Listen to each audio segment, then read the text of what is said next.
ఓ సునసేప, యజ్ఞము జరిగేటప్పుడు నిన్ను బలిచ్చే నిమిత్తము నీకు ఎర్రని పుష్పమాలలు వేసి ఊపస్తంభమునకు కడతారు. అప్పుడు నీవు నేను చెప్పే మంత్రములతో అగ్నిదేవుని స్తుతించు. నీకు కార్యసిద్ధి కలుగుతుంది. సునసేపునకు 2 మంత్రములను ఉపదేశించాడు. అందరూ యజ్ఞవాటిక చేరుకున్నారు. సునసేపునకు ఎర్రటి వస్త్రములు కట్టారు, ఎర్రటి పూలమాలలు వేశారు, ఊపస్తంభమునకు కట్టారు. బలిపశువును సిద్ధం చేసినట్టు సిద్ధం చేశారు. అప్పుడు సునసేపుడు ఇంద్రుని, అగ్నిని, దేవతలను, ఉపేంద్రుని వేదమంత్రములతో స్తుతించాడు. ఆ స్తోత్రములకు దేవేంద్రుడు ఎంతో సంతోషించాడు. నీ యజ్ఞఫలం నిశ్చయంగా సిద్ధించింది.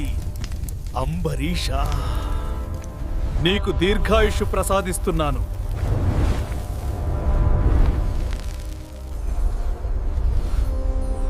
నా ప్రాణాలు దేవకృపతో రక్షింపబడ్డాయి. తరువాత విశ్వామిత్రుడు 1000 సంవత్సరములు పుష్కర క్షేత్రములో తపస్సు చేశాడు. ఒకరోజు విశ్వామిత్రుడు ఘోర తపస్సులో లీనమై ఉన్నాడు. మేనక అనే అప్సరస ఆశ్రమమునకు దగ్గరలో ఉన్న ఒక కొలనులో స్నానం చేస్తూ ఉంది. విశ్వామిత్రుడు మేనకను చూచాడు.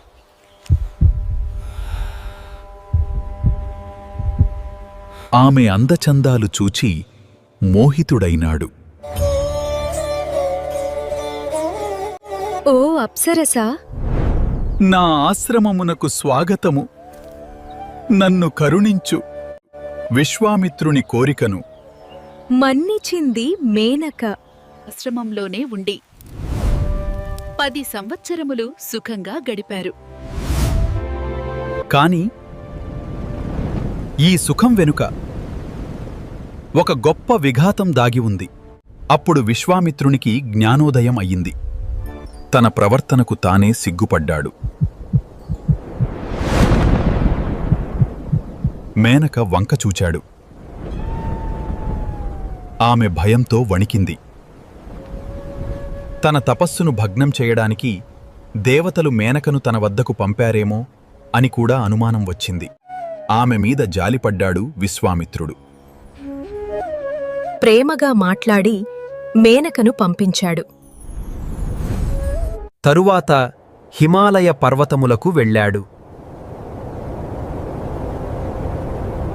కౌశికీ నదీ తీరములో తపస్సు ప్రారంభించాడు.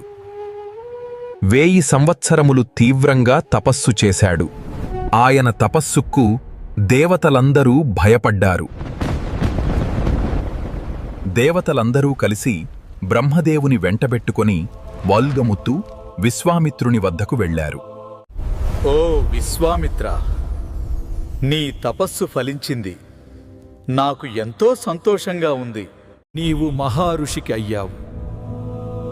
నీవు మహర్షివి. ఓ బ్రహ్మదేవా, నేను జితేంద్రియుడను అయ్యానా? నీవింకా జితేంద్రియుడికి కాలేదు. ఇంకా తపస్సు చెయ్యాలి. బ్రహ్మ తన లోకమునకు వెళ్ళిపోయాడు. దేవతలు ఆయన వెంట వెళ్ళిపోయారు. విశ్వామిత్రుడు మరలా తపస్సు చేయడం ప్రారంభించాడు. ఈసారి చేతులు పైకెత్తి కేవలం గాలిని మాత్రమే ఆహారంగా తీసుకుంటూ తపస్సు ప్రారంభించాడు. వర్షాకాలంలో 6 బయల వానలో, చలికాలంలో నీటిలో నిలబడి విశ్వామిత్రుని ఘోర తపస్సు చూచి దేవేంద్రునకు, దేవతలకు భయం పట్టుకుంది. దేవేంద్రుడు వెంటనే రంభను పిలిపించాడు. ఓ రంభ, విశ్వామిత్రుడు ఘోర తపస్సు చేస్తున్నాడు. విశ్వామిత్రుని తపస్సు భగ్నం చెయ్యాలి. ఇది దేవతా కార్యము. నీవు చెయ్యాలి, తప్పదు అని అన్నాడు. ఓ దేవేంద్ర, నీ మాటలు మాకు శిరోధార్యము. కాని విశ్వామిత్రుడు మహాకోపిష్టి. నాకు భయం వేస్తోంది. బా, నీకేం భయం లేదు. నేను నీతోనే ఉంటాను. నేను, మన్మధుడు, కోకిలల రూపంలో నీ పక్కనే ఉంటాము. నీవేం భయపడ పనిలేదు. విశ్వామిత్రుని మత్తెక్కించు.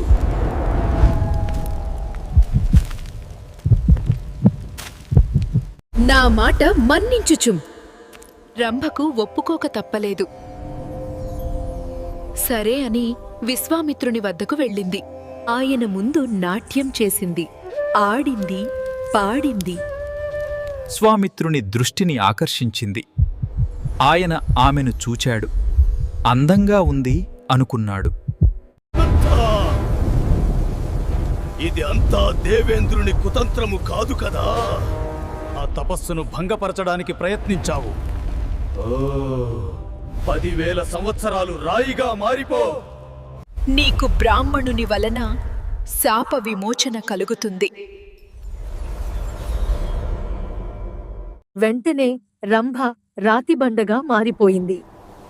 ఇది చూచి దేవేంద్రుడు మన్మధుడు పారిపోయారు. అయ్యో, అనవసరంగా రంభ మీద కోపించాను. ఆ తపస్సును వృధా చేసుకున్నాను. కోపాన్ని జయించలేకపోతున్నాను. ఇంకా ఎవరి మీద కోపగించుకోకూడదు. ఇంద్రియములను జయించి తపస్సు చేస్తాను. నాకు బ్రాహ్మణ్యము సిద్ధించు వరకు ఘోర తపస్సు చేస్తాను. ఆ ప్రకారంగా నిర్ణయించుకొన్న విశ్వామిత్రుడు ఉత్తర దిక్కును విడిచిపెట్టాడు. తూర్పు దిక్కుగా వెళ్ళాడు.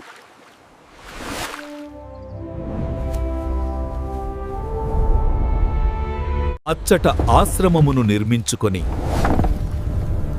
1000 సంవత్సరములు ఘోరమైన తపస్సు చేశాడు. విశ్వామిత్రుని శరీరము ఎండుకట్టె మాదిరి అయ్యింది. అతని తపస్సుకు ఎన్నో విఘ్నాలు కలిగాయి.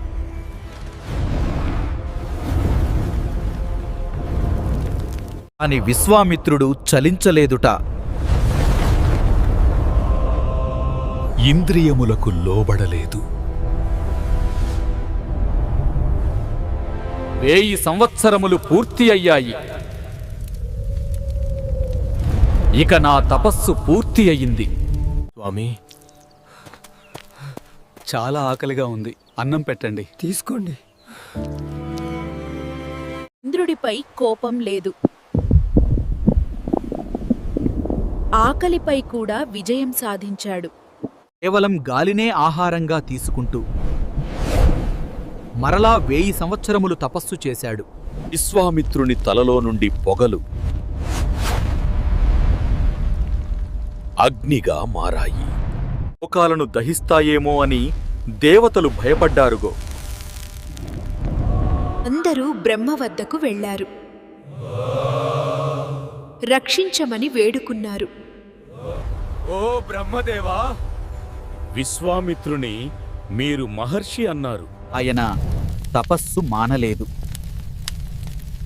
ఘోరంగా తపస్సు చేస్తున్నాడు. ఎన్ని ప్రలోభాలు పెట్టినా చలించలేదుక. రంభను పంపాము. ఆమెను రాయిని చేశాడు. సూర్యుడు ప్రకాశించటం లేదు. భూమి కంపిస్తూ ఉంది. అమరే రక్షించాలి. వెంటనే రండి. దేవతల కోరిక మేరకు బ్రహ్మదేవుడు వచ్చాడు. స్వామిత్ర, నీ తపస్సు ఫలించింది. ఓ బ్రహ్మర్షి,